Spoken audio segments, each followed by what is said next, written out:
So, yep, I'm still not feeling great, but I've sorted my glasses out. No, these aren't it. They finally arrive on the 2nd of January, which is yay! After, 3 months of trying to get a new pair of glasses, who knew it would actually take so long? But anyway, that's not what this video is all about. I just thought I'd throw that in there because I know, well, for my sanity, I need it recorded somewhere. But the news is what Satya Nadella said about redefining what an Xbox fan is and kind of referring to the whole this is an Xbox and what that means going forward, because a lot of people are talking about he's basically confirmed that Xbox is dead, Xbox is finished, Xbox is third party, and we've seen Jess Corden coming out saying that there will be no more exclusives. It will be timed exclusives. Paris came onto my show on Tuesday and basically confirmed the same thing, that we will no longer be seeing true exclusives on Xbox. I still fail to believe this because I think the underlying message that is coming from all of this is slightly different. But you know what? Let's have the drop and let's get into it.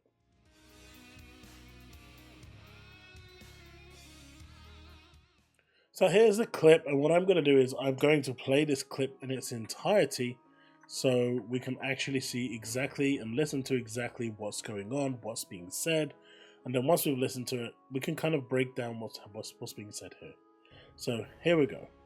And the love for gaming, if I think about it, right, we chose the secular growth category in entertainment, which we think is gaming, and said, let's double down on it.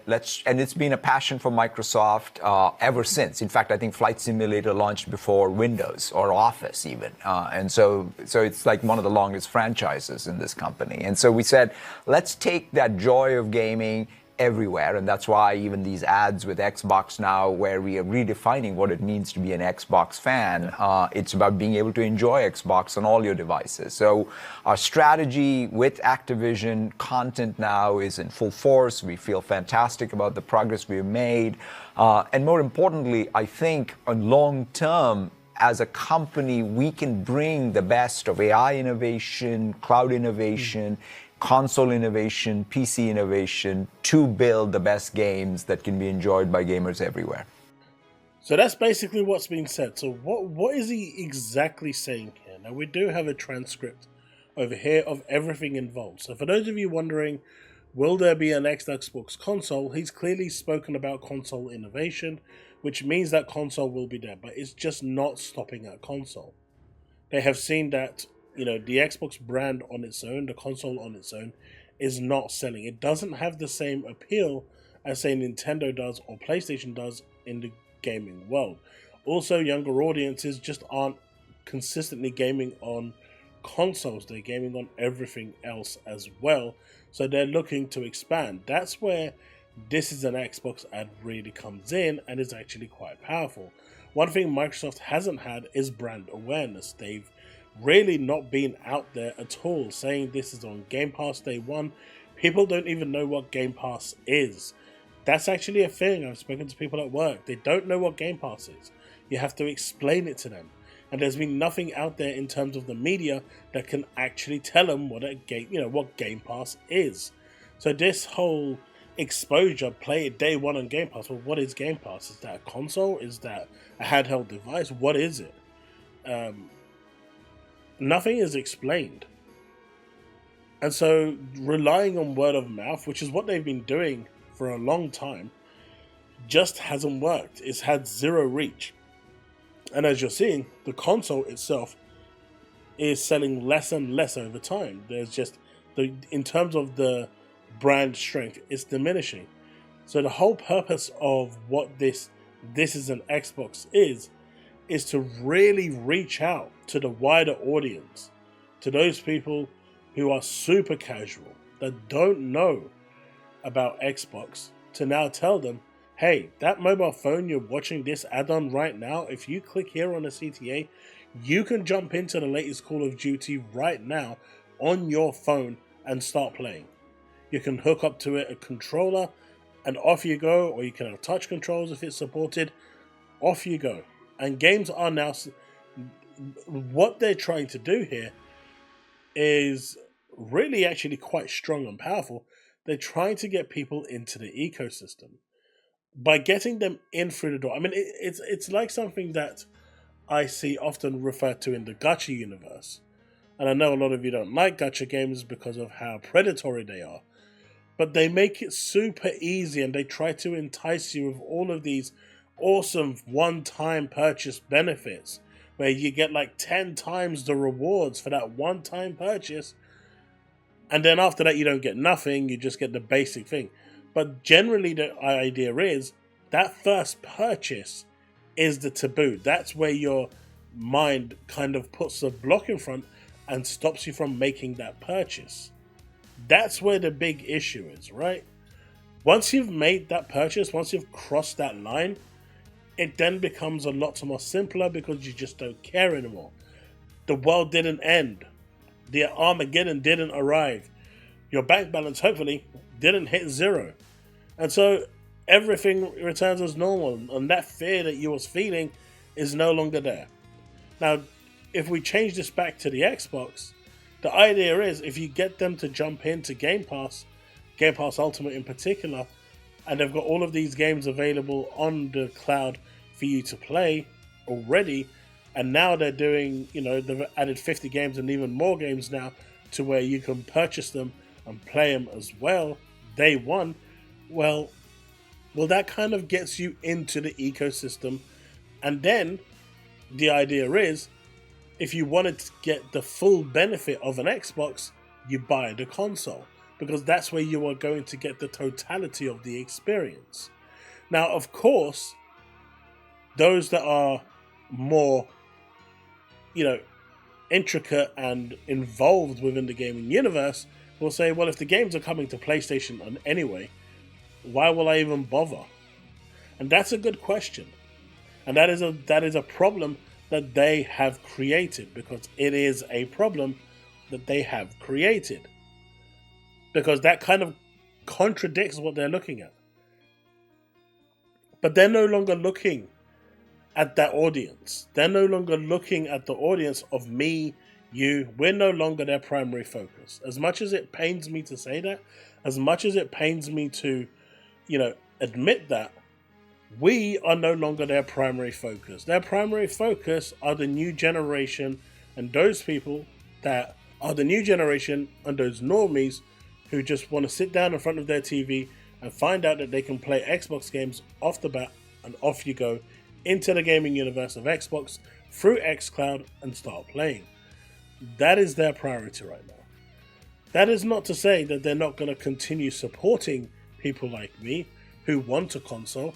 They've clearly said that. So our strategy with Activision content now is in full force.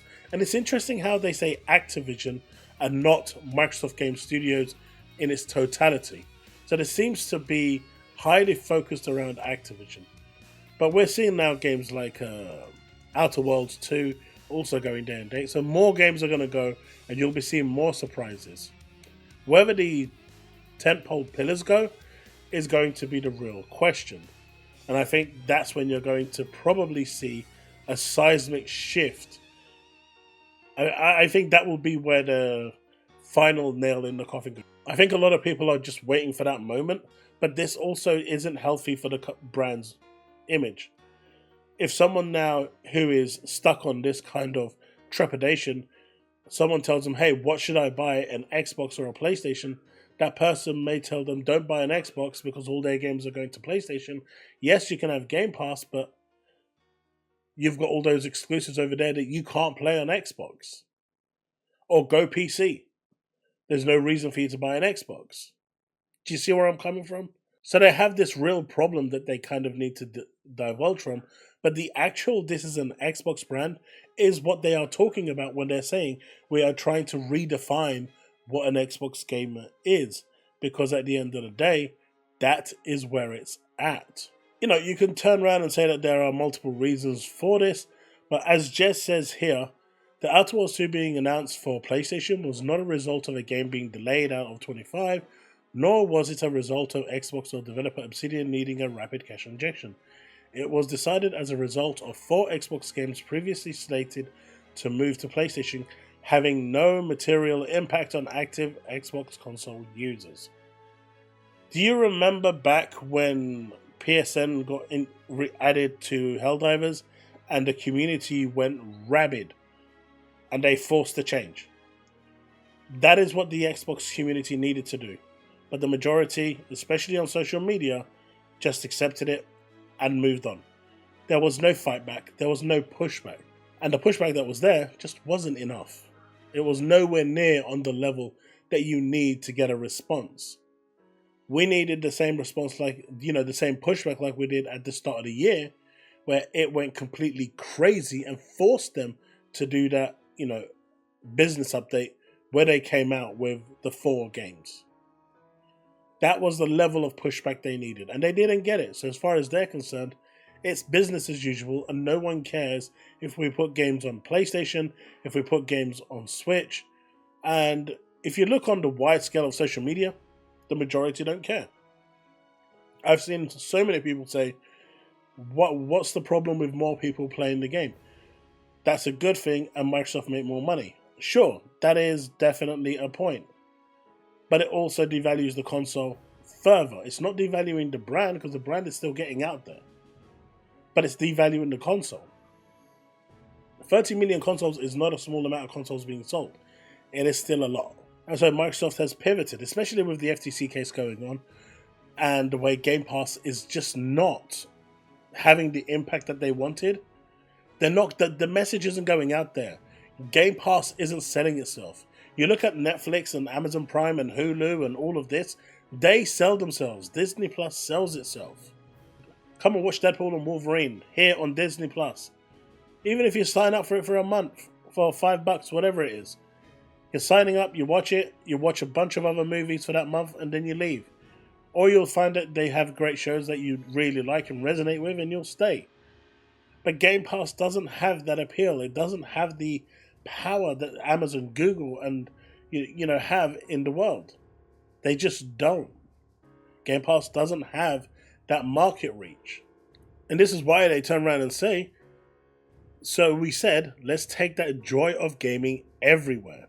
And that's why even these ads with Xbox Now, that we are redefining what it means to be an Xbox fan, where this is an Xbox, this is a cat, this is an egg box. It's sticking to your mind. Everyone knows that ad now. It had an impact. It's about being able to enjoy Xbox on all your devices.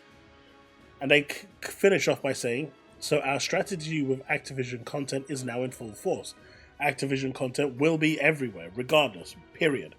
That it's going to be multi-plat. We feel fantastic about the progress we've made, and more importantly, I think long-term as a company, we can bring the best of AI innovation, cloud innovation, console innovation, PC innovation, to build the best games that can be enjoyed by gamers everywhere. So what does this mean to the average consumer? Where is Xbox as a console in all of this? Where is the console exclusivity? Where does it leave the loyal hardcore gamers that enjoy Xbox and want Xbox to have those exclusives, for it to grow and have that powerhouse, the ones that stood by the Xbox? You're still important to them, just not as much anymore, because you're not enough to sustain them. They need the bigger audience, and Game Pass on its own isn't selling itself. So this is an Xbox campaign, is basically reaching out to the masses and saying, if you want to play an Xbox game, all you need is a Game Pass Ultimate subscription or a PC. And you can do just that. You can be an Xbox gamer. But if you want the true Xbox experience, you go and buy the console. And the ultimate aim of all of this is for them to entice you into the ecosystem. Once you've got into the ecosystem, and that is the hardest part of all of this, once you're in the ecosystem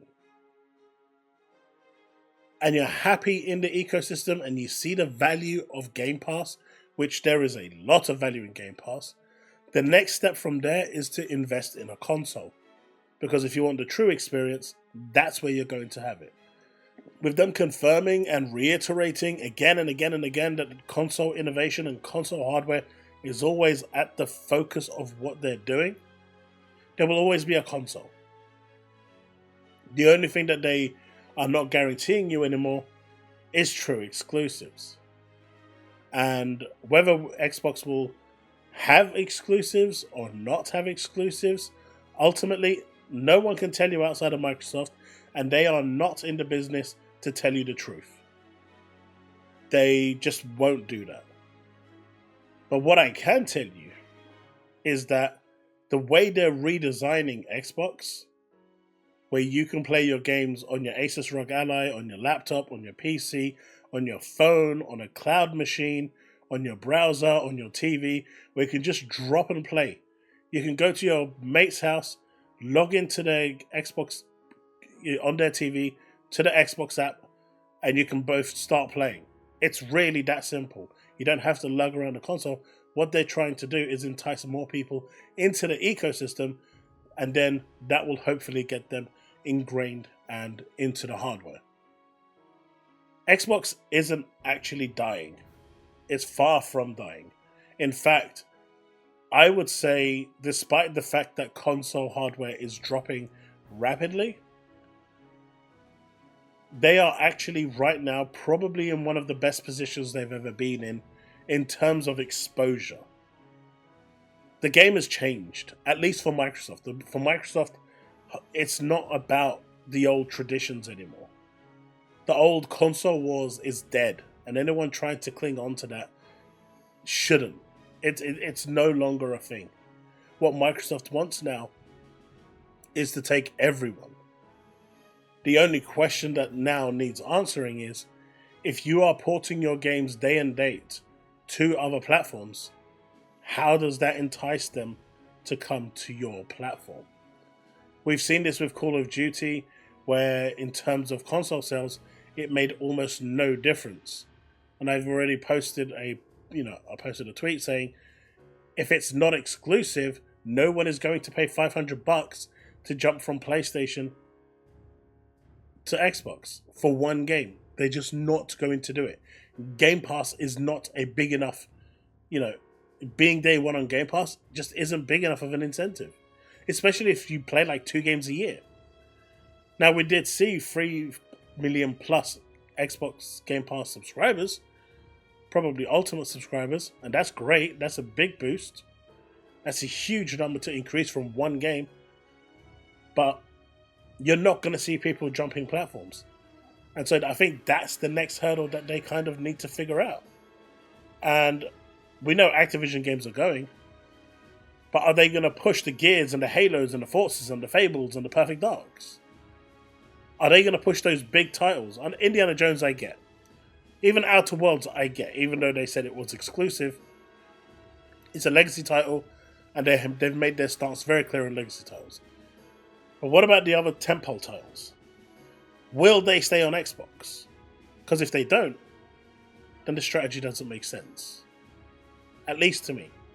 But let me know what you think in the comment section below. Let's have that discussion. And I'll see you in the next one. Yep, I coughed again.